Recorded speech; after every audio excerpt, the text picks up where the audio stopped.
Hey folks, so probably a relatively quick one today. Obviously last time we covered off the quarterfinals workouts and how they'd gone, how I felt they went.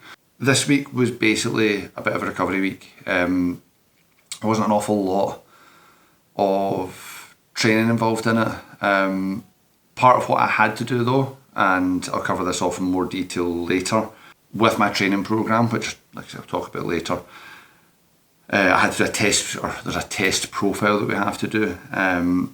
So across this week, I've had a look at doing some of that in amongst my training. So first couple of days, I literally sat on the bike for a while, just did some low level zone 2, nice and steady, not really doing too much, keeping things nice and simple, and just letting my body move.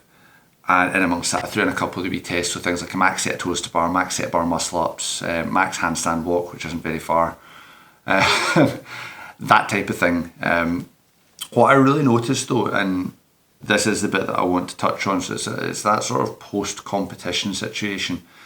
A lot of people find it quite difficult. I'm personally very fortunate because I've done some form of competing pretty much my whole life. And I'm used to how you feel in the sort of couple of days after or the week after. What I wasn't used to this time was, in my program, they kind of peaked us for the Open and then they kept us going for the quarterfinals, and I've got a lot of sympathies for the people that are going for semi-finals just now as well, because what I found was, yep, training for the Open's fine. The volume that went around that was absolutely fine. Going into training for the quarterfinals and then doing the quarterfinal workouts, it really knocked the wind out of my sails. It's taken me a while to get back to a point where I'm kind of feeling recovered, which I didn't expect to happen.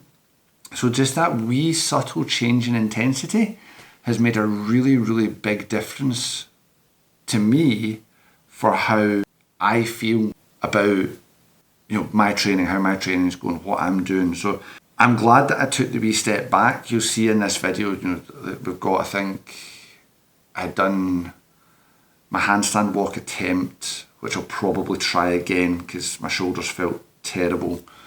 My toes to bar attempt, my bar muscle up attempt. I didn't bring any intensity back into my training until the Wednesday. Then I had a really light day on the Thursday. I had a bit of a higher intensity on the Friday. Did my normal training on the Saturday, but again, that was sort of steady pace for a long period of time. I didn't expect to need to have to recover that way after just doing the Open and the quarterfinals. So really interesting thing to find out. Really good fun to find out. Like I've said at the start of the video, I'm going to talk a bit more in the future about the programming that I follow and why I follow it, so I'm not going to cover that off just now. But suffice to say, I really like it and I think it's really worthwhile. And there's a good reason why I have a program that I follow and not one that I do myself. But yeah, I'm happy to be doing the profile test. It'll be interesting to see how that comes out this year as opposed to last year. I'm kind of glad, didn't think I would really say this, I'm kind of glad for the Open and the quarterfinals to be done for me. It's given me something to focus on for my training going forward, which is nice. But yeah, I'm pretty happy that that's done. I can start looking forward to some of the competitions that I've got planned for the future, and just get back into normal training, which is great. So the next video will have more information in it. This very much is a recovery video, as last week was a recovery week of training. It's just sort of saying that, it's more kind of covering off that idea of like, when you've done something intense, listen to your body. Give it a chance. Let it settle down afterwards. We all react differently to these things, and I didn't expect to get as heavy a hit off the back of that as I did, but that's okay. So if you've had a tough week, if you're a tough week training, competing, whatever it is, listen to your body. If it needs a little bit less intensity, give it a little bit less intensity. You can always build it back up afterwards, all right? But for now, that's today's video. I'm going into next week, see me building back up towards what I'm doing. I'll talk a wee bit more about the program that I follow, and why I follow it. Have a good one, guys. Enjoy your weekend. If you've not already, hit the like button, subscribe to the channel. It would help massively, and I'll see you in the next one. Bye for now.